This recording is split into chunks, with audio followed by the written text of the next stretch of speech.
விஜய் வந்து ஒரு வேளை பிஜேபி போனால் கொஞ்சம் பேர் ஓட்டு போடாமல் போகலாம். ஆனால் நான் பார்த்ததில் பல பேர் 35 வயசு கீழே பேசின எல்லாருமே எங்களுக்கு எதுவுமே தேவையில்லைங்க, விஜய் தாங்க போடுவோன்ற மைண்ட் செட்டில் தான் இருக்காங்க. எந்த கூட்டம் இருந்தாலும். ஆமாம்.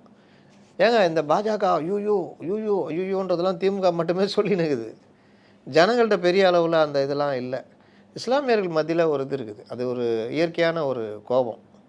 மற்றபடி நீங்கள் பெரிய அளவில் நீங்கள் எங்கேயா கேட்டு பாருங்களேன், அதெல்லாம் ஒரு இதுவாகவே இல்லை. இவர்கள் ஒரு பிம்பத்தை கட்டமைக்கிறார்கள். தமிழ்நாடு போராடும், தமிழ்நாடு வெல்லும்.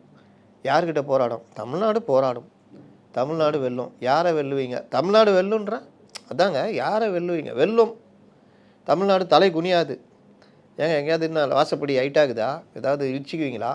அதெல்லாம் இல்லைங்க, தலை குனியாது. ஏன் இதை சொல்கிறாங்கன்னா, பிஜேபியை எதிரியாக கொண்டு போய் நிப்பாட்டுறது அஜெண்டா, அவங்களுடைய ஸ்ட்ராட்டஜி. ஏடிஎம்கே ஒன்றுமே இல்லை, கண்டுக்கவே மாட்டேன் ஏடிஎம்கேவை அப்படின்ற மைண்ட் செட்டில் இருக்காங்க. அதனால் அவர்கள் பண்ண எதுவுமே இங்கே ஈடுபடலை. டீலிமிட்டேஷன்னாங்க, நீட்டுன்னாங்க, கல்விக் கொள்கைன்னாங்க, எஸ்ஐஆர், ஓட் ஷோர்